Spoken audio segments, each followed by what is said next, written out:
All right, coming to you live from the Northern Compound and delivering to you everything you expect of this program, kicking off another brand new broadcast day here. Fighting for you for the foxhole freedom no matter where we are. And remember, there's a trigger warning here. This show can often result in extended periods of American pride and optimism and uncontrollable enthusiasm about the future. We're kicking off the live broadcast and Real America's Voice and MTN networks, reaching a global audience that's growing every day. This is the Steve Gruber Show, a no panic zone, and here are three big things you need to know this hour. Number one, the Supreme Court dealt another blow to the left and delivered another major victory to President Trump. This time, his initiative to dismantle the Department of Education. Yeah, school's going to be out, all right. Number two, there is a smoking gun email proving President Biden was not in charge of the Autopen signing commutations and pardons. His chief of staff was doing that. Will this stand? And number three, first off today, an update on what everyone's talking about, and that, of course, is still the Epstein files, whatever they may be. In my opinion, the only thing that will set this right at this time is FBI Director Kash Patel coming out and saying, you know what? You're right. We need to do a complete investigation going back to square one on Jeffrey Epstein. Hold everyone accountable who we found broke the law. This is the best recourse that I can find at this time. The Democrats are screaming for the list. They know it's garbage. There may not even be a list. That's why they're screaming for something that cannot be produced. But look, the Democrats don't have a hell of a lot to work with, so they're throwing that out there. There's also word that Ghislaine Maxwell might be ready to name names so she can get out of her 20-year prison sentence. They might also have the dirty pedophiles sweating. So the ball's in Trump's hands. And the question for me is this. Will he give Kash and the others a green light to do the deep dive investigation? His daughter-in-law, Lara Trump, says more information will be coming soon. We'll see. Time will tell, and coming up later on the show, I'll be sharing your emails on what you think is happening. I got a whole stack yesterday, and I'll be sharing. But for now, let's move on to the next biggest story, all right? The White House sending offensive weapons to Ukraine, a step up from the hesitancy to support that war, to supply defensive weapons in the battle between Russia and Ukraine.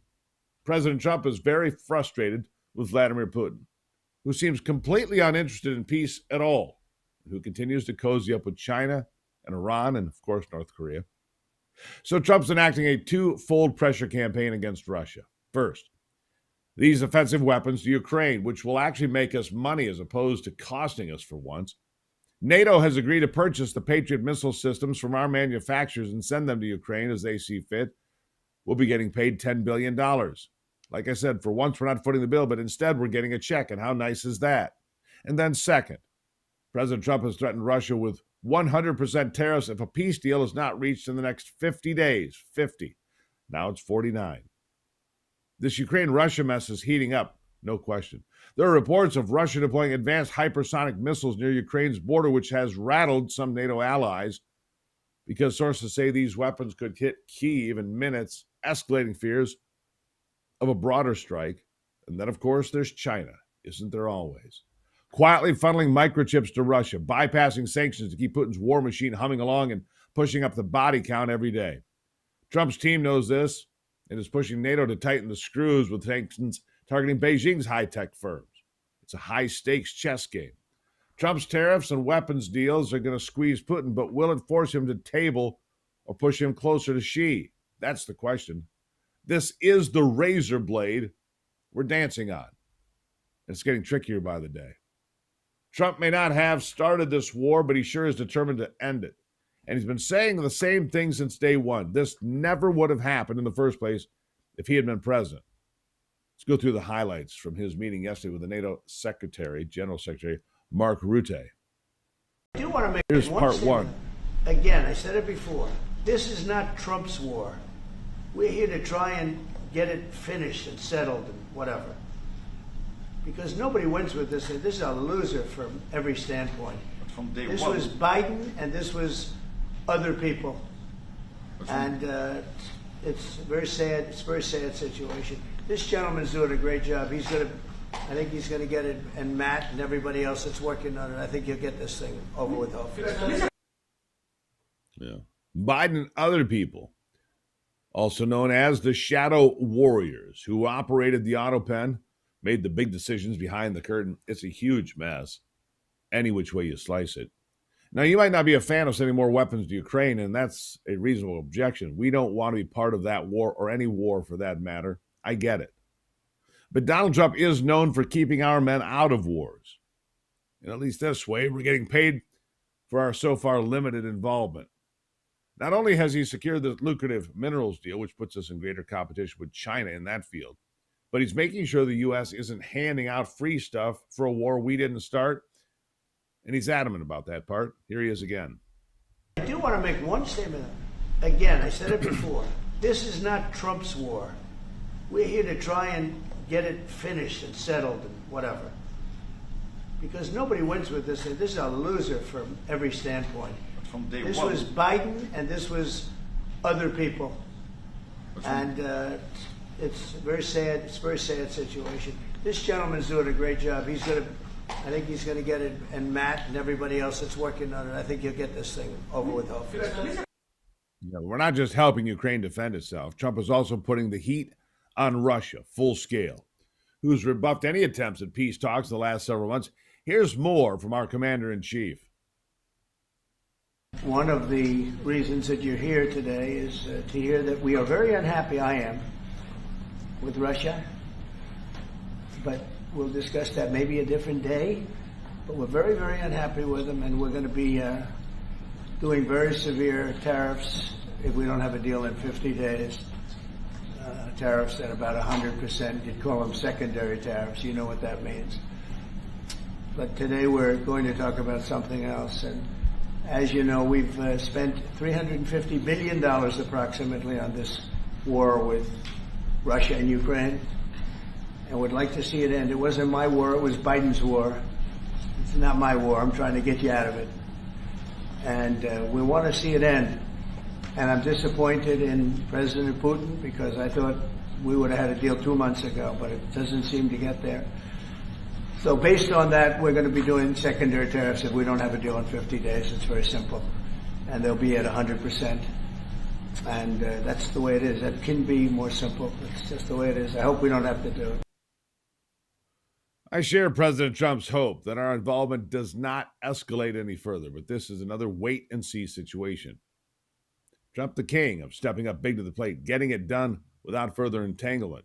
Soleimani strike in the past, or more recently, the strikes on Iran's nuclear facilities. So I can hope that these threats accomplish what he is setting out to do, which is making it very clear to our enemies that we're not to be messed with, that we are back, that we are here to fight for America, to fight for this country going forward and nobody else.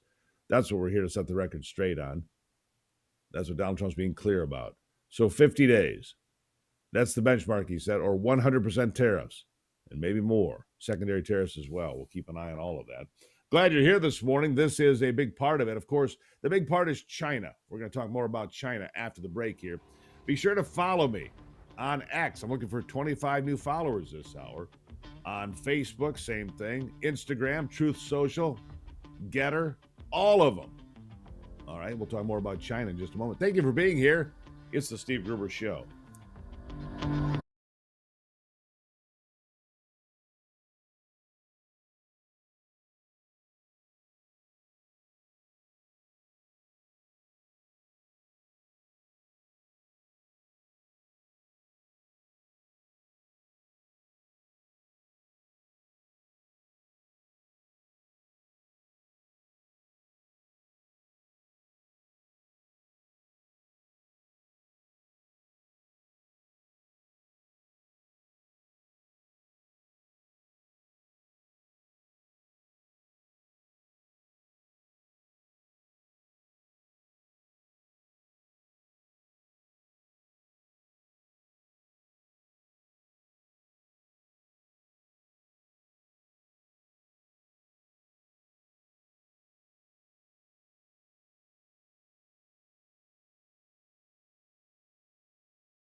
All right, picking up where we left off. China is fighting an asymmetrical war on all fronts: agriculture, tech, minerals, their aggression against Taiwan. And the last person we want in bed with them, of course, is Russia. But that's what's at stake here. And they are in bed and getting deeper, it seems.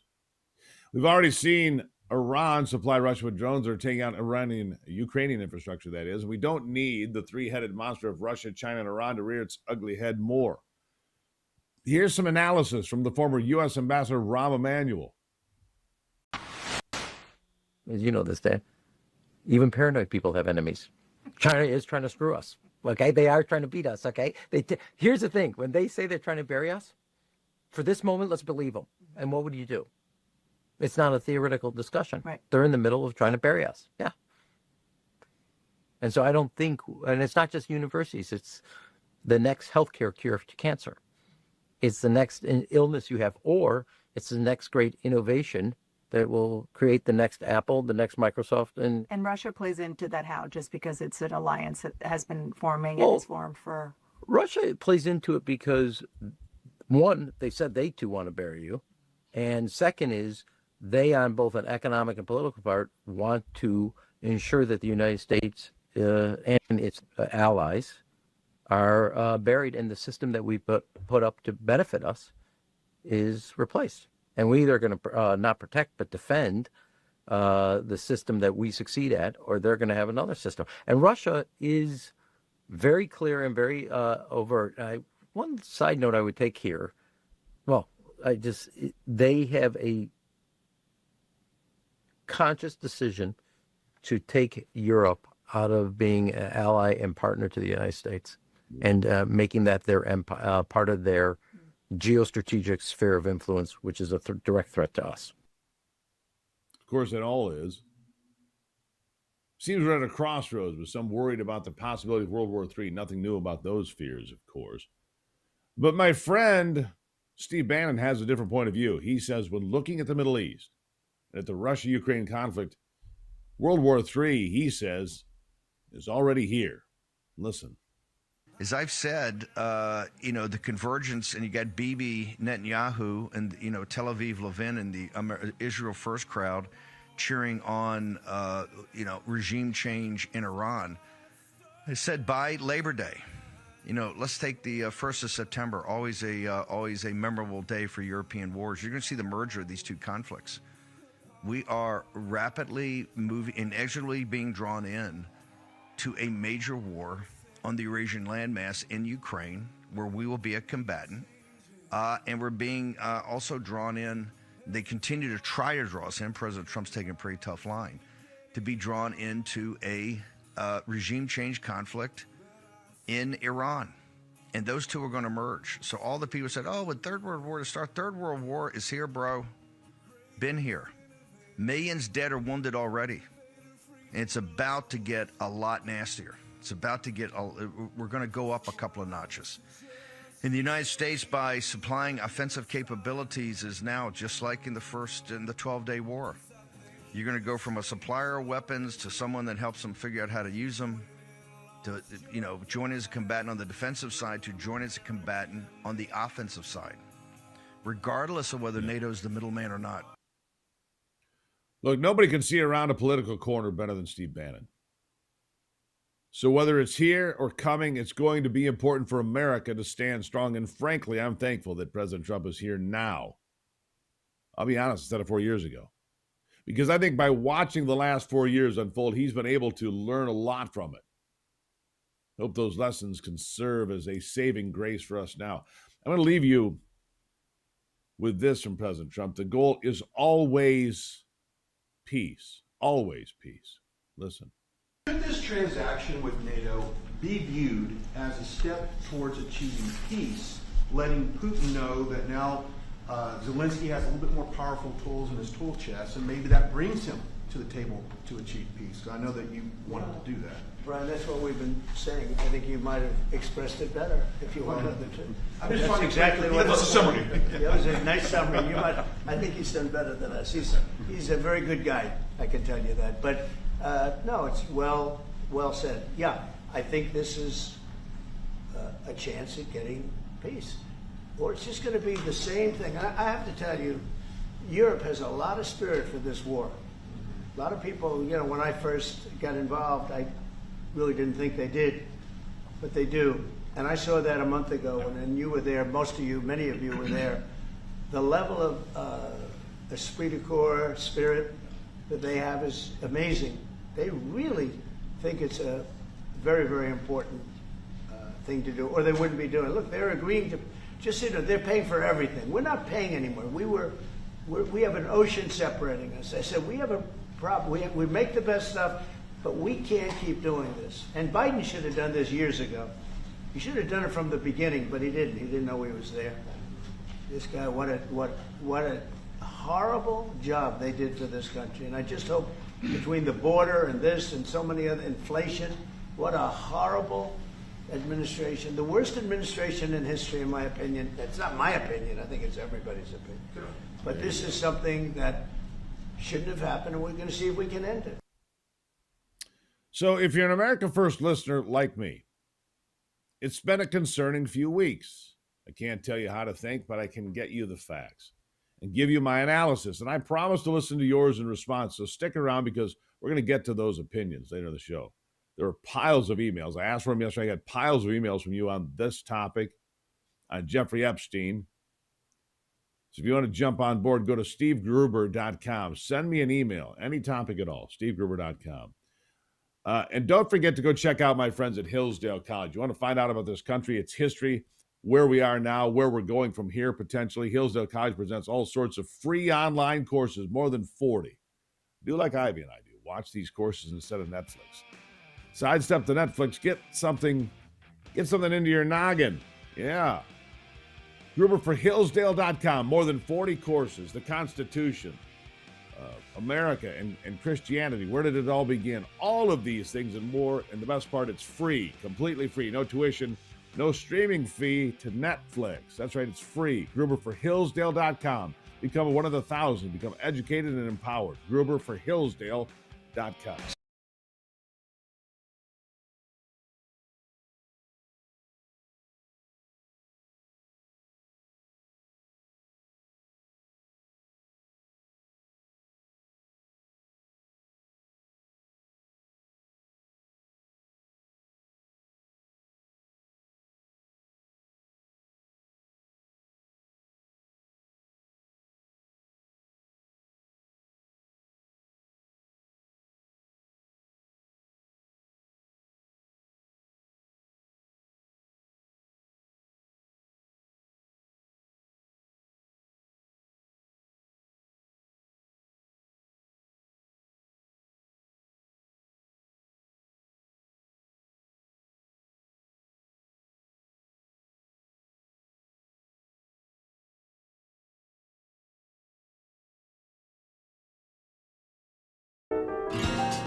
Snap, crackle, and gone. Yeah, pretty crazy. But after nearly 120 years, Kellogg's could be leaving Michigan. Yeah. You know, when I was a kid growing up, we always went to Cereal City, Kellogg's. You go down there and see the cereal factory in Battle Creek, Michigan. $3 billion is the price tag to an Italian company. The Ferrero Group could purchase Kellogg as early as this week. I haven't seen a final report on it yet. The company owns Nutella, Butterfinger, Keebler, and a whole lot more. Created, of course, with Corn Flakes, a health food. We were told back then, yeah, it was a health food, was Corn Flakes. I think that they might have changed their mind on that. So it is. Yeah. Let's see here. Frosted Flakes, Fruit Loops, Rice Krispies, Raisin Bran. You know them all.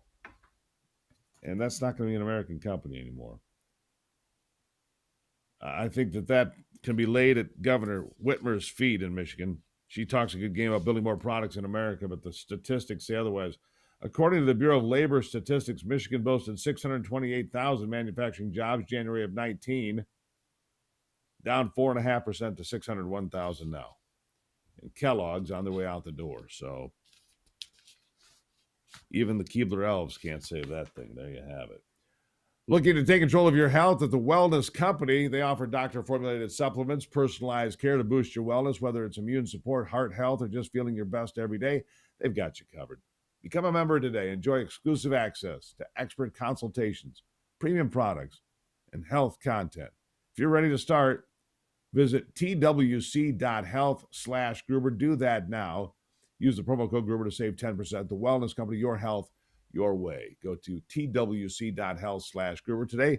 You'll save 10% by using that promo code, so that's a pretty good start. All right. If you want to send me an email, again, you go to stevegruber.com. Click on the comment section. There you go. Pretty soon, we're going to have live video, by the way, of this program at stevegruber.com. Keep that in mind for when you're traveling or you're away and you don't want to miss anything. We'll make sure it's there for you every single day. We're working that out. Ivy's, the queen of that. She's waving her magic wand, making sure it happens. In the meantime, follow me on X, follow me on Facebook, follow me on Getter, Truth Social, all the platforms. And remember to keep us live on YouTube every day. We're live on YouTube every day. Back after this.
All right, well, for the first time in a couple of decades, there's going to be a lot of discussion about vaccine injuries. Vax injuries, it's about time.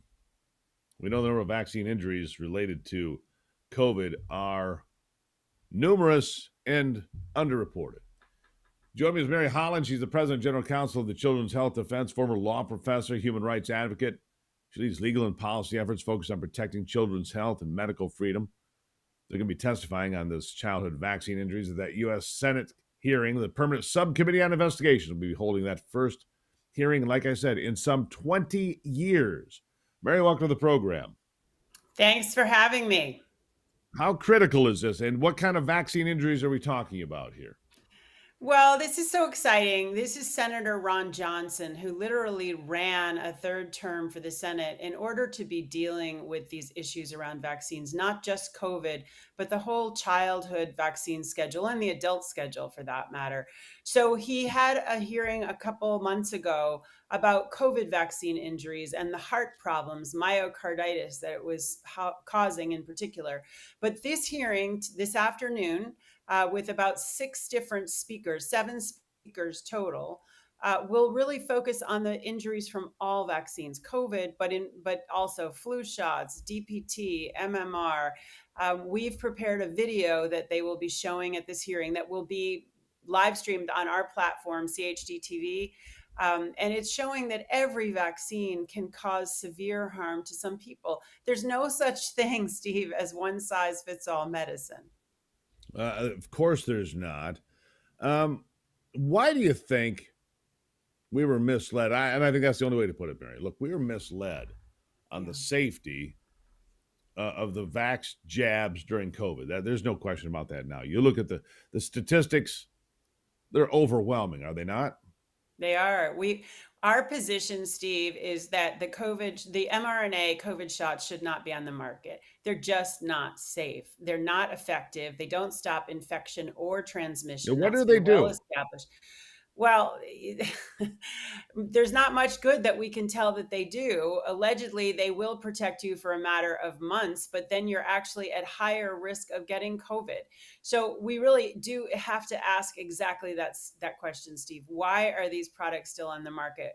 There's now there is a label now that says it can cause myocarditis, especially for young men. But we really have to ask the question, why are these products still on the market? The good news is that very few people are taking them. But the point of today's hearing, Steve, is that it's not just COVID. It's all shots. You can't give shots willy-nilly to everybody, especially infants and young children, or to mothers when they're pregnant, and expect that there isn't going to be harm. And in fact, we have a law from 1986. We have another law from 2005 that makes it clear you can't sue the manufacturers. So clearly Congress and the manufacturers know that this is going to be causing severe harm, and they're protecting the manufacturers instead of protecting children and individuals who in good faith take these shots with the hope that they're protecting the body politic. Hey, let me ask you a question. Maybe you know the answer, maybe you don't. What sector of the economy has more lobbyists than any other? That's an easy one, Steve. Big Pharma has more lobbyists than members of Congress, and it has more than any other industry from everything we know. Second question. What sector of the economy spends more money on television advertising than any other? You got it. Big Pharma, which is something that the president and Robert F. Kennedy Jr., HHS Secretary, are focused on, this direct-to-consumer pharmaceutical prescription drug advertising. However, they have not yet figured out the way to tackle it effectively. But absolutely, we have to get the money out of corporate. We have to get the big pharma money out of corporate media, because all of a sudden, Steve, they're going to start covering the real news about the problems of big pharma. But right now, literally every mainstream corporate network is completely stymied. They are unable to report on things like today's hearing because their advertisers would shut them down from doing so. Let me ask you something else here that's been in the headlines and in the news, because I find it laughable. I had measles when I was a kid. It meant I had a rash. I was home for a couple of days. We watched daytime television. Price is Right. Let's make a deal, whatever. Right.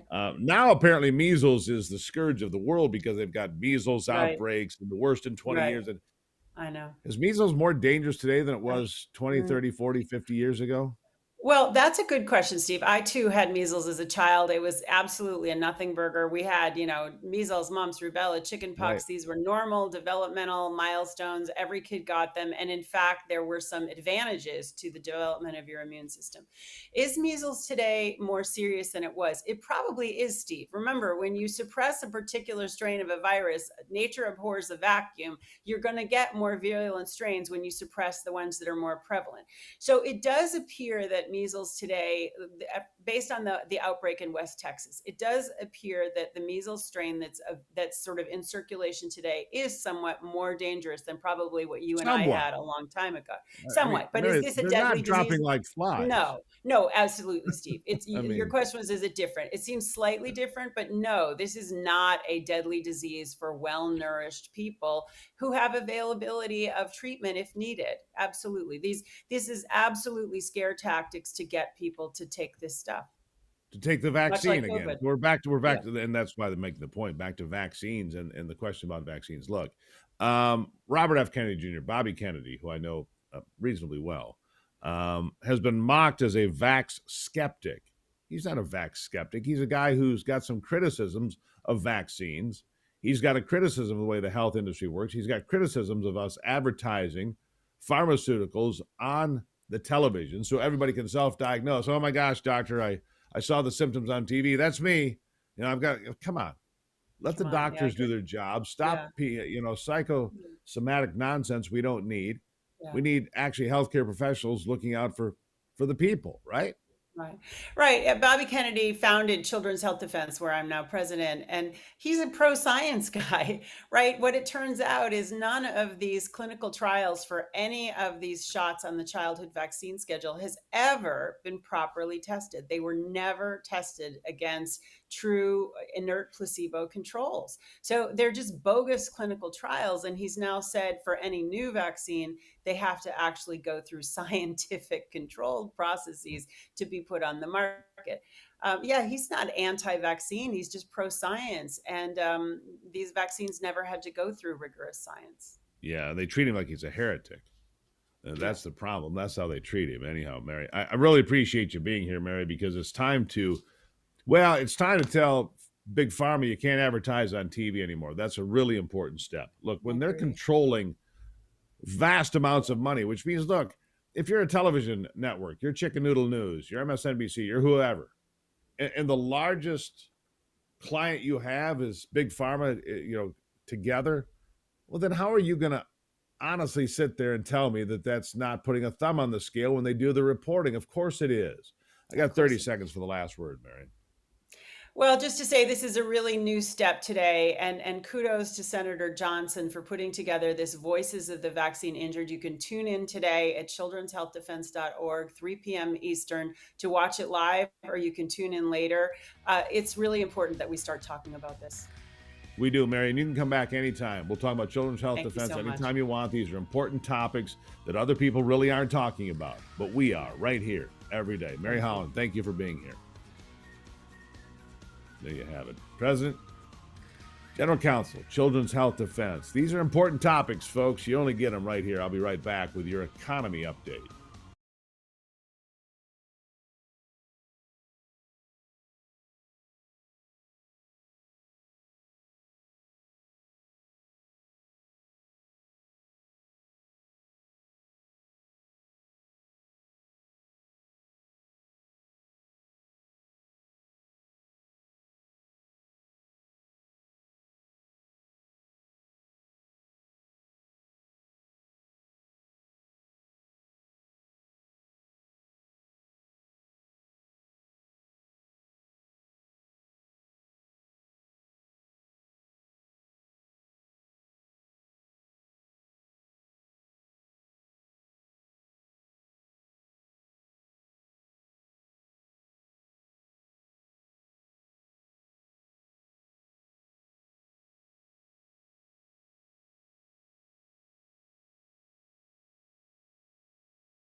Well, I guess we're going to find out today, aren't we, about where we are on inflation and so forth. But it just seems to me that everything's settled down. They can come out with whatever number they want, but things seem to be fairly settled. Inflation's been, I think, at 2.4%. Some say it could go up to 2.8%. I don't know if that's true or not. They usually get that wrong. But somebody that gets it right, Nick Hopwood, certified financial planner with over 25 years experience, the founder and president at Peak Wealth Management, helping clients retire with peak results. Nick, welcome back to the program. Thank you, Steve. I appreciate the invite. All right, so let's take a look at what's on the list today. Number one, the big beautiful bill. What does it mean for me as a taxpayer? What does it mean for the average person paying taxes, or anybody for that matter? Well, the good news is that we're not having tax increases, and we'll be having continued cuts, and they'll be permanent cuts. So the top rate is 37%, and it will not be going to 39.6%, and the 37% does not sunset. If you're in the 12%, that will continue, and it will not sunset. It's a permanent rate. So for most people, they won't notice much of a difference.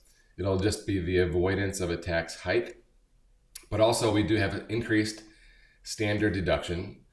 We have, for seniors over 65, a larger 6K standard deduction in addition. So that's kind of the equivalent of the no tax on Social Security. That's the best they could do there.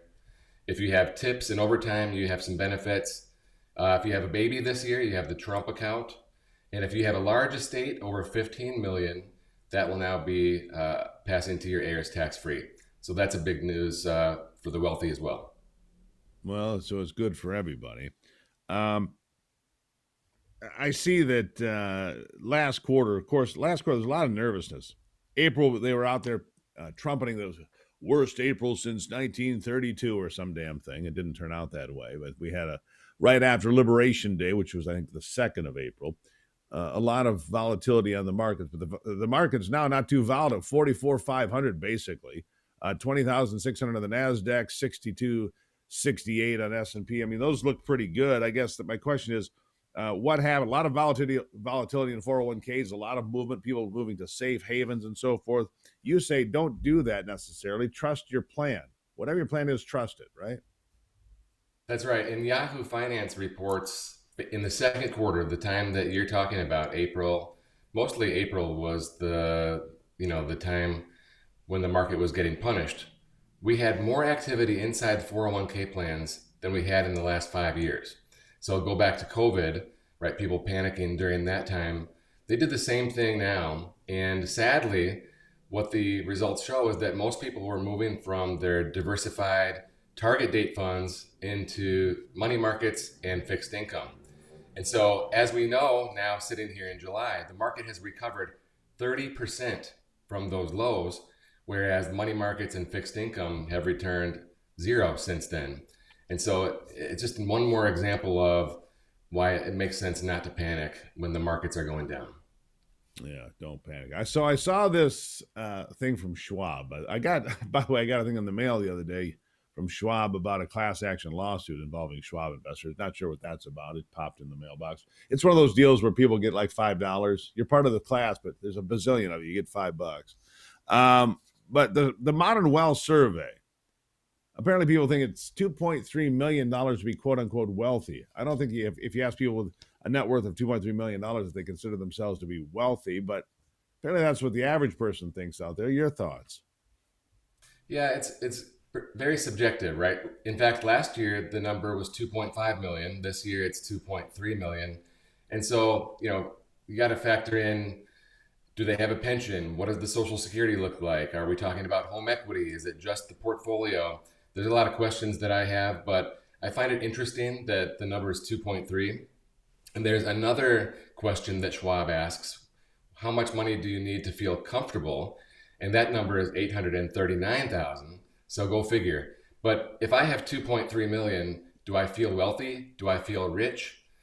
Well, Steve, if you so hold on, back up. What was the 839,000? Say that again. That's the amount to feel comfortable. The $839,000 in what, net worth, or in the bank, or what is that? 839,000 net worth to feel comfortable. Huh, interesting. All right. And 2.3 million to feel wealthy. I guess seems kind of random to me, but okay, I can live with that. But if you're not wealthy, if you don't have $800,000 or 2.3 million, and you don't have much of anything, you look to Social Security. Well, red flag there. Apparently, will not be able to pay out full benefits beginning 2034, which is what we keep warning about in this program. Spending levels. You can't keep up with it. It's unsustainable. And here we are looking at the numbers telling us it's unsustainable, Nick. Yeah, and the news here is they've pulled that estimate forward 1 year, and the only really big change was that certain teachers, certain firefighters, and police officers in states that were not eligible for Social Security now they will be, which I think levels the playing field in a good way. But now they're pulling forward the Social Security solvency date 1 year. So mark my words, I don't know when this will happen, but the solution will be higher taxes, delayed start date, or reduced benefits, or a combination of all three. Mark my Uh, words, that's I'm sure it's all three. It has to be.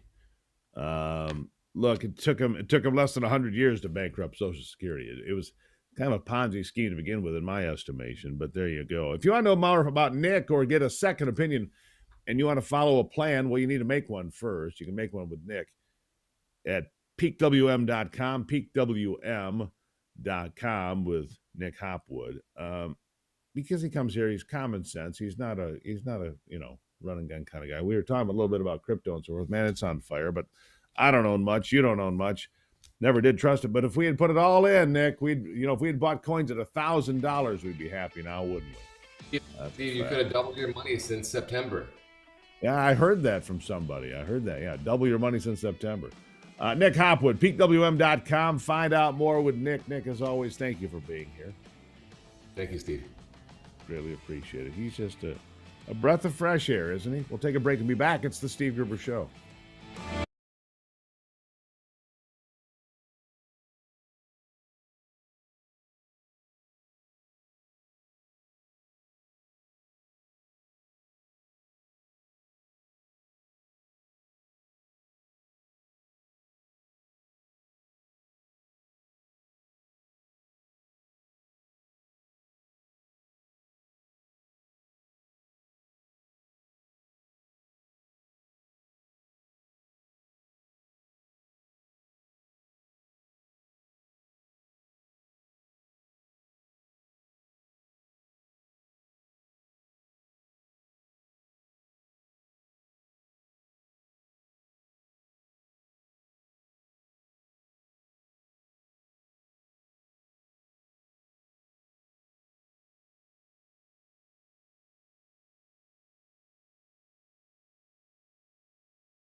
right, so the education department, as Alice Cooper said, school's out for the summer, school's out forever. Seems that way. The Supreme Court clearing the way for the Trump administration to dismantle the Department of Education, at least for now. Education Secretary Linda McMahon discussing this at length yesterday, but the Supreme Court, she's, of course, the education secretary, and the decision came in the McMahon versus the state of New York, 6-3. Along ideological lines, the decision temporarily pauses an order by a lower court judge that had reinstated about 1,400 employees to the department. The plaintiffs argued to the high court that the Trump administration's record abundantly reveals that the true intention is to effectively dismantle the department without an authorizing statute. The Trump administration responded that the layoffs did not prove the department was being shuttered and that the department plans to carry out its legally required functions, but just with a lot less people. Sotomayor called it indefensible. McMahon said in a statement at the time of the Trump executive order that the executive order meant the department's legally required obligations would still be met. And it does not, here's the important part, it does not mean cutting off funds from those who depend on them. They will continue to support K through 12 students, students with special needs, college student borrowers, and others who rely on essential programs. None of that is changing. So that's pretty important. None of that is changing. If you're filling your cup today, fill it with 1775 coffee. So many different options there. Great incentives, too, by the way. 1775coffee.com. Promo code Gruber. That's what we power up with here every day. 1775 coffee. If you like great coffee, trust what we drink. 1775 coffee. It is spectacular. You'll be happy with it. Single origin, Bolivian coffee, high altitude, sustainable, all the things you care about. Plus, you're not giving it a weak, woke coffee. No, it's real bold coffee. It's what we drink here every day in the big pink cup today. By the way, we got Steve Gruber coffee mugs ready for you now. We'll have those out shortly. We'll take a break. We'll be back. We'll be live on YouTube, live on Facebook and X. It's the Steve Gruber Show. It's a movement. Be part of it. When a child is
Well, here we go. Kicking off another brand new hour. We're in the Northern Compound today, coming to you from the great north of Michigan. Beautiful place. You cannot beat it. It's going to be 90 degrees today. Sunny, 90. Climate change? No, just July. Much love to the folks that are worried about it because we're going to enjoy this day, get a lot of vitamin D. So glad to have you here, fighting for you from the foxhole freedom every single day. It's the Steve Gruber Show. Time to tell you what's coming up the next hour. Here are three big things you need to know. Number one, a new poll delivers troubling signs for the Democrats. Yeah, they are struggling with credibility. Gee, I wonder why that is. Number two, Ghislaine Maxwell ready to do a tell-all in front of Congress. More than happy to trade her secrets for her freedom.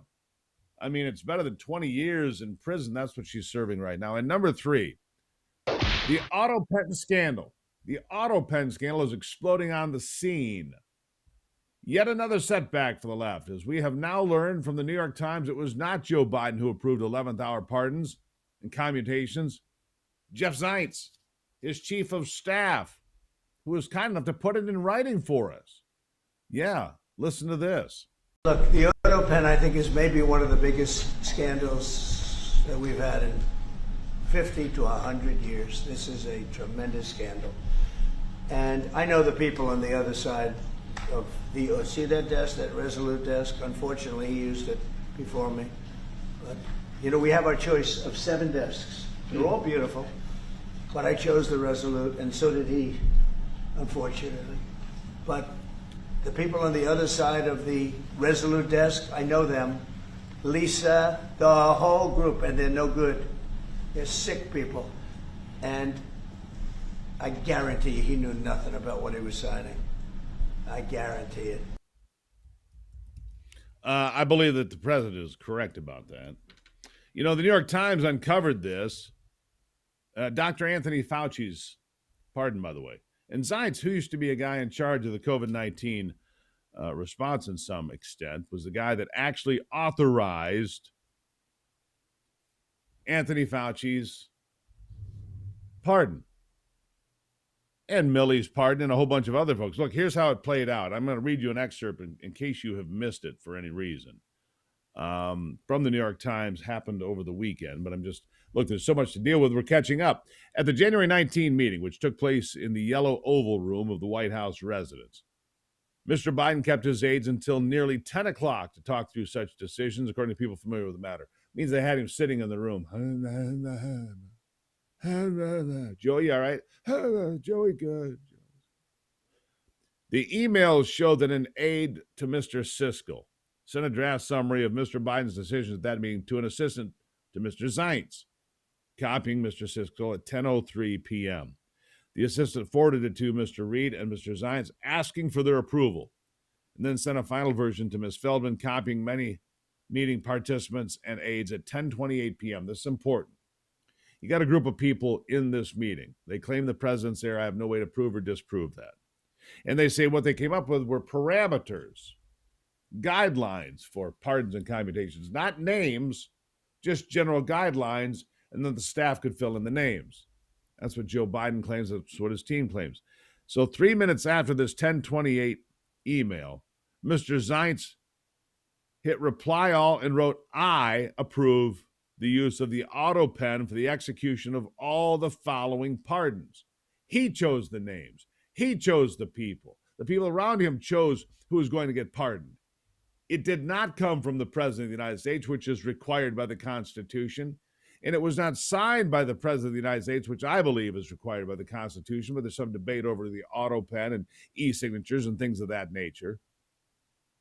But what is painfully clear is that it was Mr. Zients making the approval. He put it in writing again. I approve the use of the Autopen for the execution of all of the following pardons. Joe Biden can't run a bath. He can't run a country. He can't run anything. That was true. That it's true today. And him trying to defend this, it's time to aggressively investigate the cover-up. James Comer, back in June, wrote, as we aggressively investigate the cover of Joe Biden's decline in the unauthorized use of the Autopen, I'm now demanding more former Biden staffers come before Congress. Karine Jean-Pierre, Ian Sams, Andrew Bates, Jeff Zients. But it was a Biden official, not Joe Biden. It was Mr. Zients who said, I approve the use of the Autopen for all of this, not Joe Biden. It's not up for debate. It's in writing. Thank you, Mr. Zients, for writing that. I believe this voids all of those. I think Fauci is in the open. I think a lot of these people are now in the open. I don't see how they couldn't be. To be honest with you, I don't see how they could not be in the open. Because, well, the Autopen is, first of all, suspect, and when it's not being approved by the president, but being approved by his chief of staff. Yeah. He didn't approve the names on the list. They're categorical. Just to approve them all. All right, before we get to the break here, I do want to get some of the Epstein matter back in today. I do, because the Epstein matter is critical to the conversation these days to a lot of you. Democrats demanding the Epstein files get released, which is weird. They didn't do that for 4 years, by the way. Suddenly they think they found something. Be careful what you wish for. Hakeem Jeffries demanded the release of all of these Epstein files, whatever they are. Listen to this. And now the chickens are coming home to roost. The American people deserve to know the truth. What, if anything, is the Trump administration and the Department of Justice hiding? What are you hiding? If you're not hiding anything, prove that to the American people. And if you are trying to hide something, as many of Donald Trump's MAGA supporters apparently believe, then the Congress should actually work hard to try to uncover the truth for the American people. Yeah. All right. So he doesn't care. There is no such list per se. It's not like Jeffrey Epstein has a list of here's the 500 names and here's when they. It's not like that. You know that. What we need is Kash Patel to come out, and for Kash Patel to say, "Here's what we have. Here's what we know," and say, "Look, we're going to start a complete investigation." You want to save the image of what's left of the FBI? You want to reestablish credibility with the FBI? Then, by God, have Kash Patel come out and say we're going to do a complete investigation, restore the integrity of the FBI. It's not going to be easy. Kash knew that going in. Dan Bongino knows that. He's back on the job, by the way, is Dan Bongino, which I'm glad to see. He needs to be back. A lot of work to be done for America. Getting upset and taking your toys and going home is not a way to fix the country. Going back to demand, going back to the microphone and being a commentator like me, after being elevated to the assistant director of the FBI, I don't think it would be a smart move. All right, coming up, Michael Letts will be here, the president and founder of Invest USA. The Coast Guard got $25 billion from the big, beautiful bill. Protecting our country. That seems to be what the president of the United States wants. We'll talk about that coming up here on the Steve Gruber Show. I'll be right back.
All right, back to it now. My next guest, somebody who's been here before, and I like to have him on because he's doing his best to protect law enforcement out there on the front lines. And you see all of this insanity. I was just watching an L.A.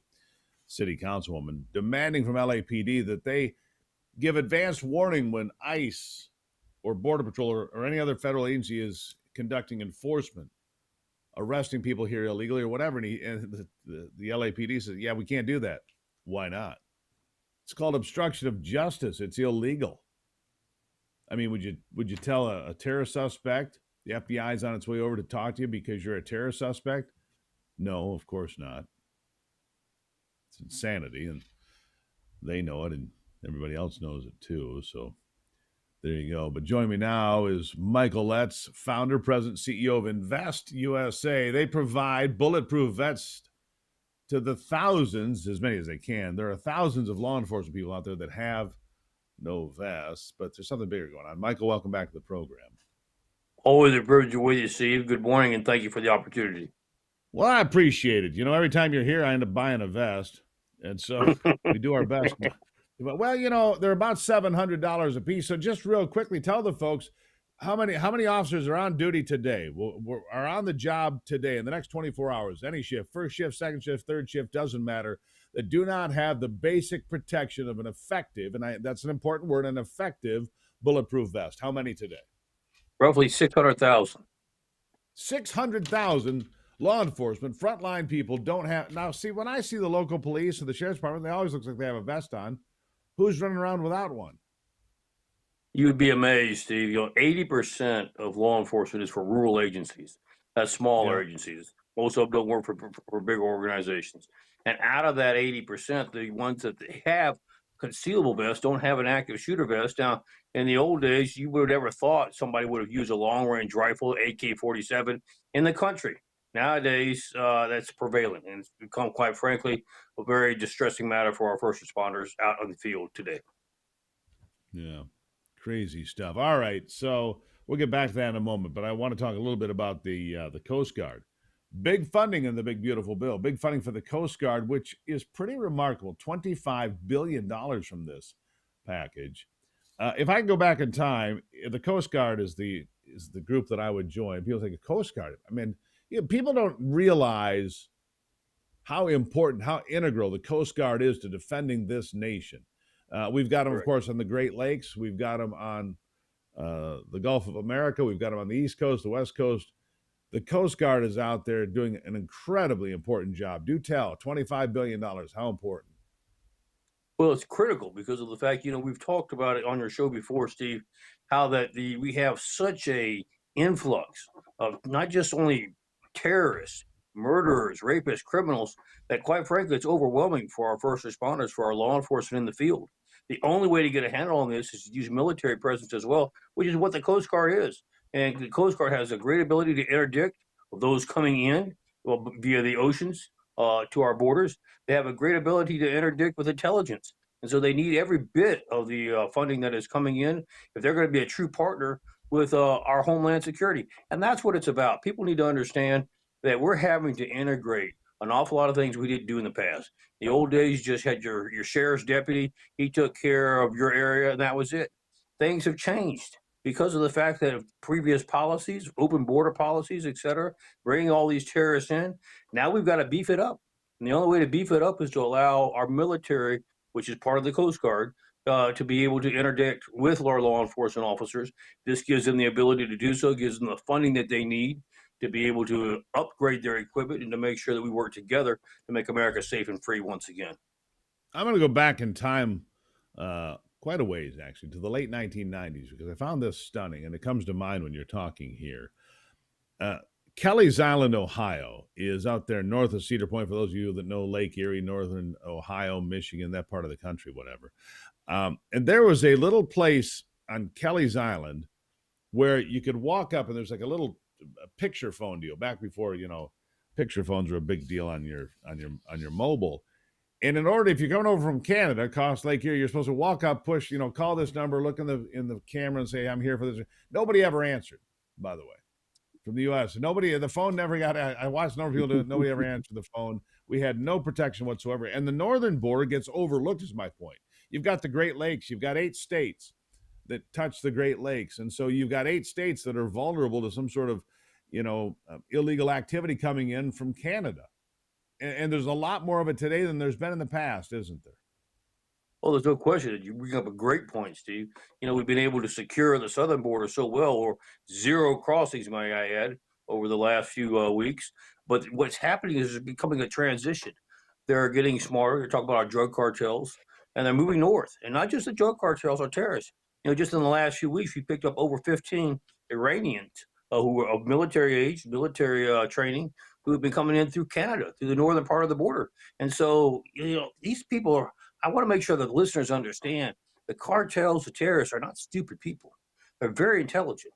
And they realize, hey, if you're going to block this area in the south, we'll just go north, which is what they're doing now. Much bigger border, much harder to control. And that's why it's so important to have the funding for the Coast Guard so they can help us in making sure we interdict and keep these criminals out of America.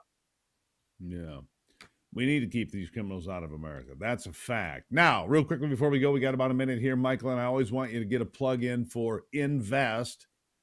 It provides active shooter, protective vests, bulletproof vests for the 600,000. We do it one at a time, as many as possible. They're about $700, right? How do people find out more? How can they pool their money and help out a law enforcement member today and maybe save their life?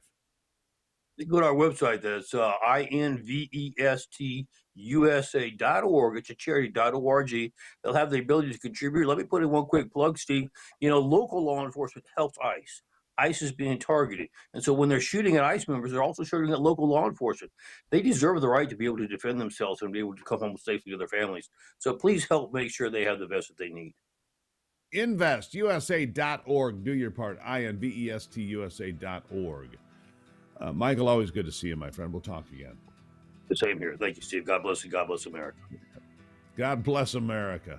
Thank you for being here. We'll take a break and be right back.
All right, let's see here. A little fun news for you. Jen Psaki flopping completely at MSLSD. Her primetime role losing hundreds of thousands of viewers since taking over Rachel Maddow's time slot. Yeah, Jen just not getting it done. She can circle back, but she's more like circling the drain. Yep, she's out. Struggling 2 months into her primetime role at MSNBC, her show having lost 44% of the audience that tuned in for Rachel Maddow, now trailing its Fox News counterpart by just record margins. The Briefing, it's called. 1.1 total viewers from its May 6th debut through July 3rd, down 44% from the 1.8 million that Maddow and temporary host Alex Wagner drew in the 9 p.m. slot earlier this year. Fox News, meanwhile, Hannity continues to dominate 2.9 million. So, look, they're clubbing them like a baby seal. They're at almost 4 times, 3.5 times the viewership. So, yeah, not good. As MSC and NBC's financial problems are only exacerbated by Psaki's failure. That's for sure. Psaki's failure. What else would you call it, right? I mean, she's just flailing. Coming up, Mark Mitchell's going to be here. You don't want to miss that from Rasmussen. He's got a lot of insight. He says, these financially well-to-do power brokers of the Republican Party are really costing the Republicans right now. People like Kevin McCarthy doing real damage to the Republicans because they're still the ones that pull the purse strings inside the machine. That's coming up. Plus, he's got the latest polling numbers on Epstein. The generic ballot, Democrats leading by a couple of points right now. This segment proudly sponsored by PuroClean's Veteran Initiative, PuroVet program, where veterans find purpose in property restoration and entrepreneurship. We salute those who served, and you can find out more at PuroVet, P-U-R-O-V-E-T, purovet.com, or you can call 855-PuroVet. Direct and corporate brought to you by PuroVet's Veteran Initiative, PuroVet program, empowering veterans through franchise ownership in a $210 billion restoration industry. It's a chance for veterans to get their own franchise. PuroVet.com. I love PuroClean. Love the folks and what they're doing there. PuroVet.com. You can dial it. If you're a veteran, this is your chance. PuroVet.com. Hi, I'm Connie Britt.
All right, back at it now. So, my next guest has been commenting extensively on X and other social media platforms about the ongoing issues with the Epstein information. Because we've gone from being told, oh, you're going to get the list. It's on my desk, said Pam Bondi, to, hey, there's nothing to see here. A lot of concern for people. a lot of concern here for people because it seemed that Donald Trump was going to put it out there. But is there really a list? If there was a list and it was damaging to Donald Trump, because now Democrats are screaming their heads off, release the list, release. They're screaming for transparency. They didn't say a thing for 4 years. Some considering the possibility, and I'm one of them, that the list got salted, with bogus information. I suggest that Kash Patel go out there and do an investigation from square one. You want to restore integrity in the FBI and in government? Say, okay, look, you guys are right. We need to do more. We need to investigate the entire thing from the very beginning. Lara Trump also out there now saying, well, there's more information coming. President Trump seems aggravated. He's defending Pam Bondi. He's defending the FBI. What's going on? Well, Mark Mitchell, he's a polling truther, head pollster at Rasmussen. He's joining me now. Mark, nice to have you back on the program. Yeah, great to be here. Really crazy week. I don't like the direction that things are going. No, and look, you're a pollster. People call you conservative. They call you this. That. You're just a straight pollster. You were spot on throughout the election season of 2024. Again, you might have your political leanings, but that doesn't affect your polling, which is incredibly important for people to understand. Your polling was right. It was accurate. And yeah, you've got your own personal feelings. That doesn't affect your numbers, though, does it? That's right. And if you could describe my politics, I honestly think that I just want the voters to get more of what they want, unless what they want is stupid. And then I don't want that, because they are lied to quite often. There's a lot of gaslighting.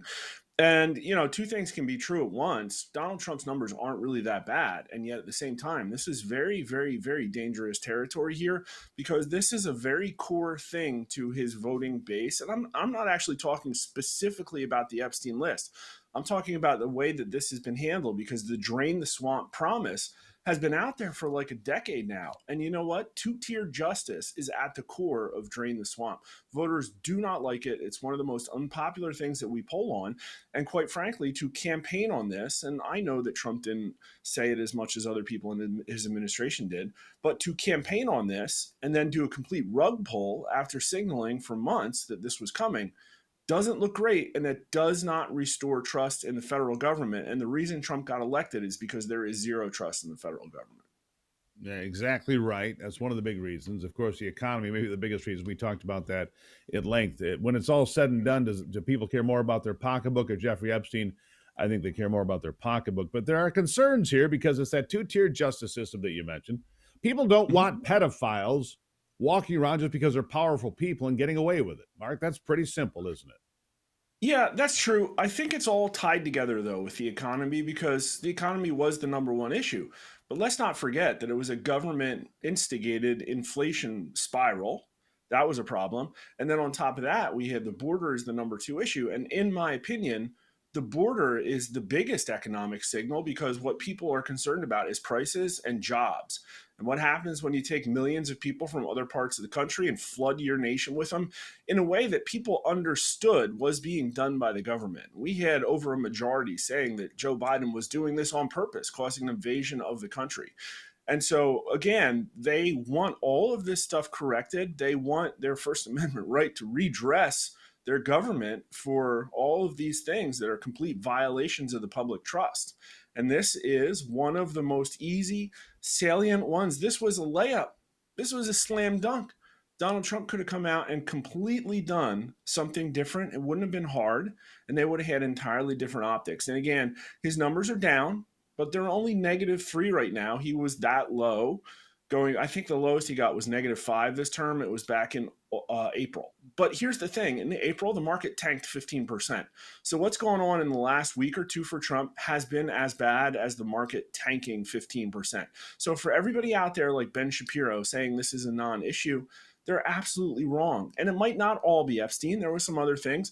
The big, beautiful bill ties back to this whole economic thing where Donald Trump has been promising extending his tax cuts. He's been promising these other tax cut things. But people wanted more spending cuts out of this thing, and the big beautiful bill was not all that popular. It was not a huge, massive like policy win for Donald Trump. People don't know what got codified into law. People don't understand the fact that Donald Trump can make an executive order, then Congress has to pass it. They don't really get that. So there was no real top line about the big beautiful bill. What did you see that came out also just around the same time that might have affected a few people? Well, also, you heard Charlie Kirk's reporting that people, and I've heard the same thing. I have a source that confirmed the same thing. There's a bipartisan compromise being worked on right now on immigration that involves some aspects of amnesty. Voters are going to puke on that too, because overwhelmingly they voted Donald Trump in for mass deportations. 100% deportation candidate wins over 100% So you don't. amnesty Let me candidate ask by you, 20 points. the idea that Donald Trump's been floating, Mark, is the idea that, for example, if you're a farmer and you've got, Juan's been working there for 15 years and his family, and you know him, if you'll take responsibility for him, then we'll let him say not to become a citizen, but to get some sort of legal work status. Well, the problem is, you extend that to hospitality, hotels, restaurants, pick your place, meat packing. What happens is these powerful people still get cheap labor. And we saw the raid at the meatpacking plant. I was at Nebraska here a week or two ago, and all the people hanging out. The next day, the lobby was full of folks filling out applications to work there. This idea that Americans won't work is nonsense. There is not an industry in America where illegals or immigrants are the majority of the workforce. Not one. So I reject this whole idea that Americans won't work. Well, right, exactly. They will work for sure. It's just a matter of the market has to set the price. And the Right. elite have had their finger on the scale for decades. All of these things are tied together. And this is the problem. This is a core problem. Remember going into this, Donald Trump only won by 1.5 points, but only 30% trust the federal government. So here's what happens. Everybody in DC and the wealthy financial global elite, they wanted Israel to drop bombs on Iran. Guess what? It happens. The wealthy elite, the big business backers, all your Ken Griffins and those guys in Washington, D.C., they want amnesty. Guess what? All of a sudden, talks start happening. Guess what? The big financial powerful elite do not want to be rolled up because they're pedophiles. Guess what? They're getting what they want. So the trend here is that over and over again, not the voters, but all of the rich, powerful people in Washington, D.C. get what they want over and over again. Voters see through that. One of the biggest signals I've ever seen in my polling, and you know this, you're a public opinion aficionado, you never see high numbers. You never see 100% of Americans agreeing on anything. Ever. Well, one of the questions we asked is, do you agree or disagree that public officials need to be held to the same standard of accountability as everyday citizens? And it's 94% agree, 80 couple percent that strongly sounds agree. exactly right. Mark, we got to leave it right there for a moment. We're going to take a break. We're going to come back with Mark Mitchell because I want to dig deeper onto these power brokers, Kevin McCarthy and the others that have all the money and all the influence and apparently want their rich friends to have what equates to slave labor when it comes to illegals and a whole lot more because they want the status quo to continue. Mark Mitchell from Rasmussen with me. I'll be right back. It's the Steve Gruber Show on a Tuesday. Don't go anywhere.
All right, back to it now. Mark Mitchell from Rasmussen here with me.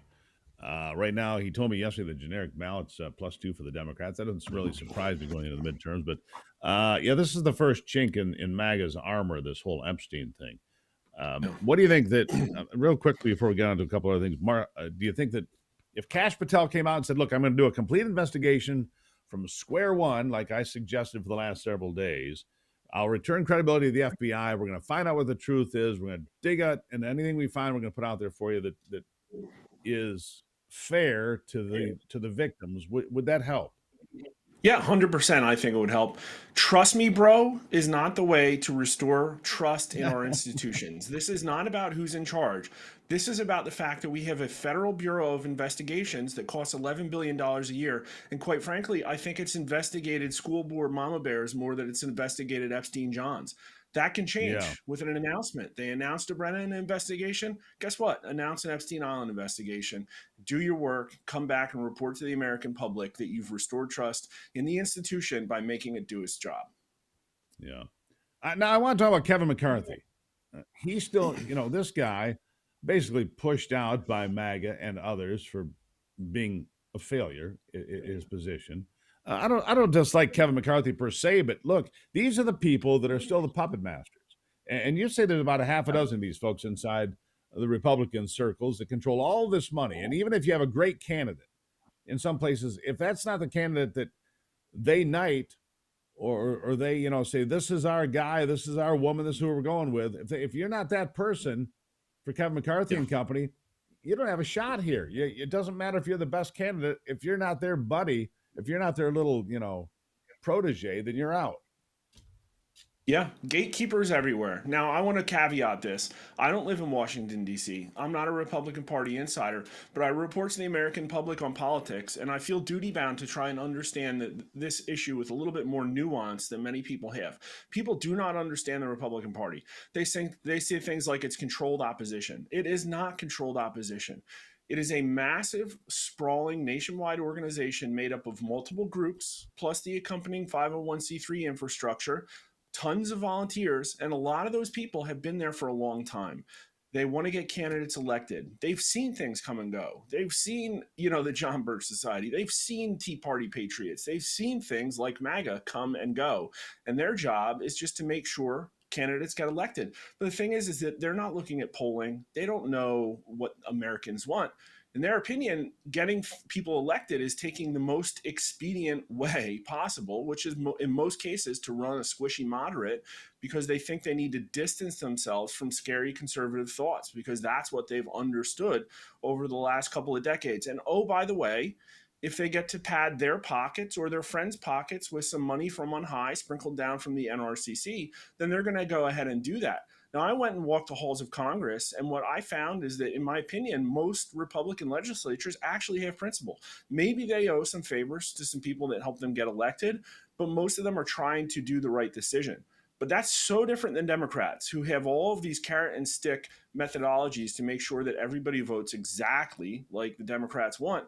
The Republicans don't have that. So in my opinion, what's happened is that vacuum, that power gap has been filled by people who have become gatekeepers. And I think McCarthy's one of them. I think Mitch McConnell is another one. There's probably a few others, but this is the things that I'm hearing from MAGA candidates who get shut out across the country. Look at what the NRSC just did to Ken Paxton.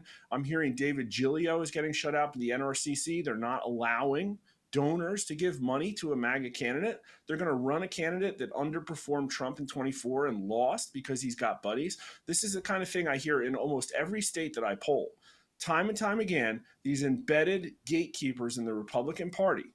They're not at the bottom. They're not the pre-string strategy guys. They're not at the top. It's not Michael Watley at the RNC. It's the NRCC, the NRSC, the RGA, and all of their little buddies that they have padding out all their administrations across their country and states. Like, for instance, in Arkansas, why is Sarah Huckabee Sanders, a Republican governor, have a Republican Secretary of State brutally punishing other Republicans who are trying to get paper ballots in the first county in the country? They are literally punishing them, stripping them of their titles and removing them from politics. This is happening everywhere, and it needs to end. Yeah. I should ask you about this. The Rules Committee, I missed this in our Epstein discussion. I want to bring this back for a moment. The Republicans voted 7-5 to not take it out of committee, the Epstein information yesterday. That's not going to poll well either. It just looks like it continues, and I missed that. It's not going well. Hopefully they're getting better. Laura Trump said that the White House needs more transparency on Epstein. And I know behind the scenes, other people are trying to pull for this to change. Literally, again, the numbers are not that bad, but everybody I know is freaking out right now. I talk to other pollsters. They're like, this is horrifying. And again, Trump's -3. His approval rate is going to go back up. Right direction, still 45. We are going to have an economic boom. But the problem is Democrats are +2 in the generic ballot right now. And it's going to get worse. And who knows what happens between now and 26.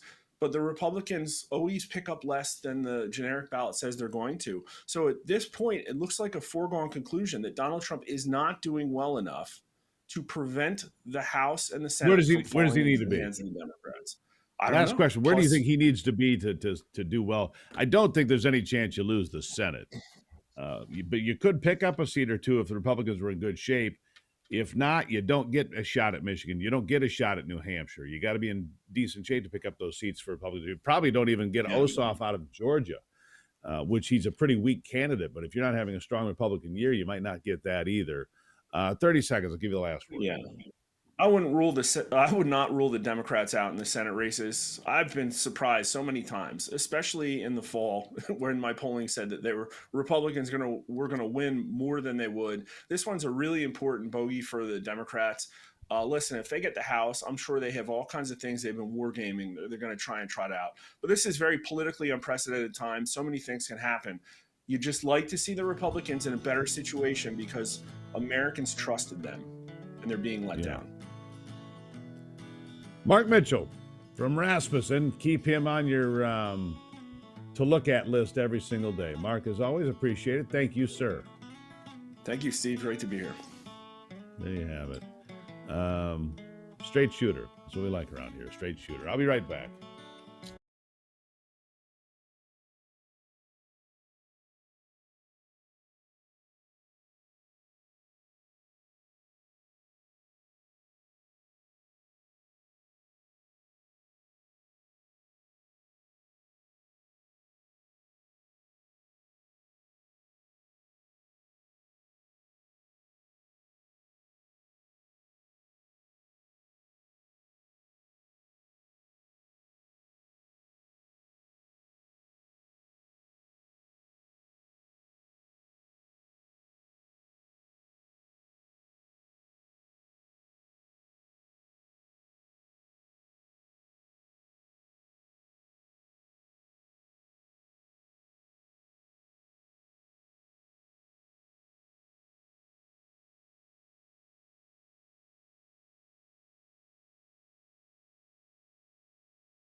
Let's check in on sports now with Brock Palmbush. With a look at sports, I'm Brock Palmbush. Seattle Mariners catcher Cal Raleigh won the Major League Baseball Home Run Derby last night at Truist Park in suburban Atlanta. He beat Tampa Bay Rays infielder Junior Caminero in the finals 18-15.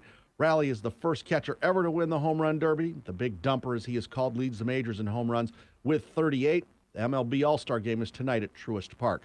Also in baseball, The Athletic is reporting that Tampa Bay Rays owner Stu Sternberg is ready to sell the team to a group led by Florida real estate developer Patrick Zalupski for a price tag reportedly of $1.7 billion. The deal could be closed and approved by the end of this year. In the WNBA, there were just 2 games last night. Minnesota beat Chicago 91-78, and Phoenix got by Golden State 78-77. That's a look at sports. Back to you, Steve. All right, Brock, thank you for that. Let's see here. Some headlines we'll be checking on when we come back. Detroit, one of those cities not allowed to tax short-term rentals like Airbnb and VRBO. That'll be a bit of an issue, right? It'll be a challenge. Just kind of looking at some of the headlines that we're looking at as we move into the second part of the day. Detroit City Football Club Stadium project faces harsh reality check. Yeah, that's not going to happen. The Gordie Howe Bridge doing well and moving up and getting it done. So that's important. The big headlines, though, continue to be Epstein, the war in Ukraine, the Autopen scandal. All of these things are top of the fold. I mean, any one of these would consume the news cycle. And instead, we've just got piles of this stuff. And it just doesn't slow down, does it? No. Drop me a note. What's the most important thing to you? Epstein, the border, the economy, the war in Ukraine. What's the most important thing to you? Go to stevegruber.com. Drop me an email. I need to, and I've got emails to read here. I just don't have any time for them. I'm going to get to some of them probably tomorrow now, I guess. Piles of emails from you guys. Keep them coming. We're going to get to them on the Steve Gruber Show.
445-1516.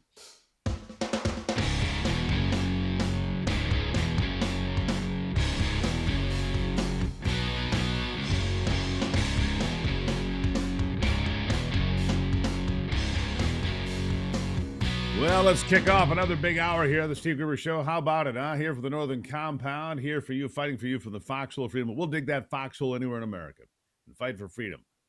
Who's in your foxhole? Who do you want there fighting for freedom with you? I'll be right there, shoulder to shoulder with you every step of the way here on the Steve Gruber Show. Here are three big things you need to know this hour. Number one, an attack on a Republican headquarters was thwarted because the guy couldn't figure out how to operate his Molotov cocktails in Iron Mountain, Michigan.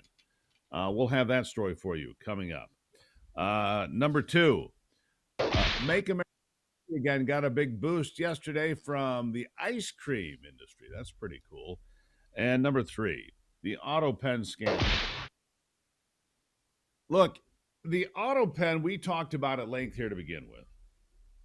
The Autopen is marginal. I think that's the only way to put it. It's marginal to begin with because, look, it's not the president of the United States signing when it comes to whether it's legislation